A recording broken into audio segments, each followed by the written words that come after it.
What's going on, guys? I'm back, baby. Back from Africa. No, I'm just kidding. I actually didn't go to Africa. I was just taking a little bit of break from making videos since last month. I uploaded 25 freaking videos. I decided it was finally time to go ahead and take a little break. But we're back today because it's time to actually update my personal rig. I am finally making the switch to Ryzen. For you guys that don't know, I've actually had a Ryzen 7 1700 in my possession since about a month after its initial release, thanks to AMD, but I was never able to actually upgrade because I was waiting on some high-speed RAM. Well, as you guys know, RAM prices are higher than crackheads, so it took me a long time to get my hands on an actual RAM kit. But I finally got one. I snagged one that was on sale for like 120 bucks. I use the term sale loosely because it's too damn high. But anyways, we are finally going to upgrade the system, which hasn't officially been updated since 2015. So let me show you guys the initial system here, which is basically an i7 4790K with a GTX 1070. Obviously my GPU is different than what I initially had in 2015. I also ended up switching motherboards, but since then pretty much everything else has been the same. But we are finally going to upgrade today. I've got a couple different parts that we're gonna end up throwing in this system. So let me show you guys exactly what I got. For the system, I'm actually gonna be using the inverted case that I put together a while back with the Darkbase Pro 900. I've kind of kept it to the side a little bit, just waiting on some RAM to put this thing together. So that's basically what I'm gonna be using here. So for the CPU, we've got the Ryzen 7 1700. I do plan on overclocking that. For the CPU cooler, we've got a Noctua NH-U12S. It's a 120 millimeter tower cooler. I've got one of Noctua's industrial fans on there just to kind of give it a little bit more of a clean look rather than the brown fan. For the motherboard, I'm using the Asus Crosshair 6 Hero.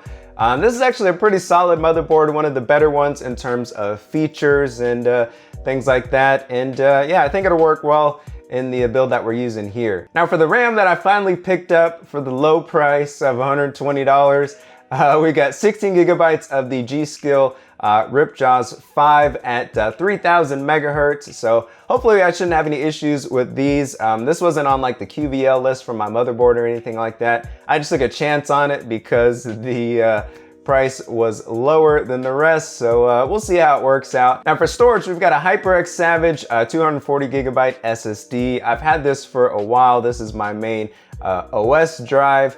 I do have a scratch disk drive for my video editing, so I'm going to be using the OCZ Trion 100. It's a 240 gigabyte drive that I got from Toshiba a while back. But yeah, I'm just using this as a scratch disk, so I'll throw my project files and stuff on it to work with it from there. Since I am editing 4K footage now, I figure editing straight off the SSD would be beneficial to me. I do have a storage drive for my games and a little bit of archive for my video footage. I am using an HGST 2 terabyte hard drive. I actually got this on Amazon a while ago. I'm pretty sure it was like a server pull, or it was intended to be, but for some reason it was actually never used, so it ended up working out well for me. But that's what I'm using there. Honestly, I could use like a 4 terabyte drive or something like that, something extra, or maybe like build a NAS or something, I don't know. Now, as far as the graphics card goes, I'm using the same one that I've been using for a while, the Asus Strix GTX 1070. I will be overclocking this thing, but should work well for some 1080p and 1440p gaming if I ever upgrade my freaking monitor. And for the power supply, we've got a Be Quiet Dark Power Pro 11. This is a 650 watt power supply, 80 plus platinum certified. And it's a pretty solid unit. It's got all black cables in this one. I do have an 850 watt unit that I was using before. That's an older model of the same line, and that one had like the ketchup and mustard cables. This one has all black cables, so I'm gonna be using this one now.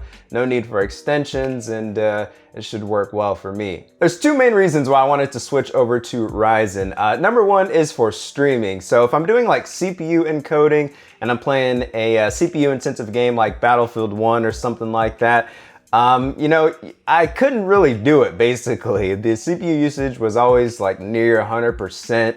And that would result in a stuttery stream, and it just wasn't a good experience. So switching over to this, where I got a lot more cores to work with, it's gonna give me more wiggle room, and it's just gonna give me an overall better better performance when it comes to streaming. Also, the second thing is for video editing. Obviously, more cores are gonna be better for that when it comes to rendering and scrubbing the timeline and stuff like that. So those are really the two main things that made me wanna switch over to the Ryzen system from my 4790K. I'm not sure if I'm gonna be taking a hit in performance when it comes to gaming yet. I still gotta test that. Hopefully I don't, or if I do, it's not too much.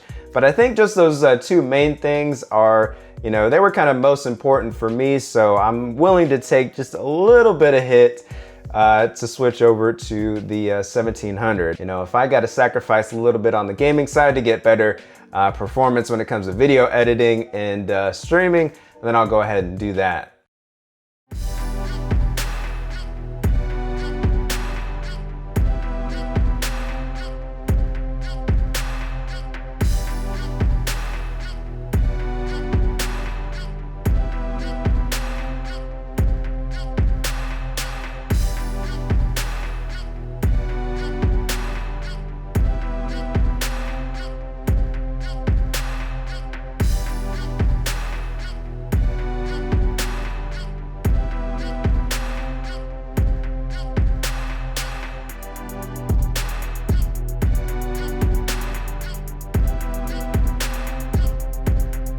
So this is pretty much my system, as you guys can see. So yeah, I think I'm gonna enjoy it for a little bit. It took a long time to switch over to this because of them damn RAM prices, man. It's crazy. It's like, do you buy RAM or do you buy a GPU? Like, what's going on, baby? Like, imagine if I wanted like 32 gigabytes of RAM. I would have been putting out like 200 bucks plus. It's just stupid prices. But anyways, yeah, let me know what you guys think about this build down in the comments below. And yeah, leave a like on this video if you guys like this type of content. I'm out of here. I'll probably be doing some benchmarking soon after this. I kind of just want to get like Windows reinstalled and kind of work everything out again. And then we'll run some benchmarks and see, kind of how everything performs at the end of the day. So make sure you guys subscribe if you want to see that. And I'm out of here. Till next time, see ya.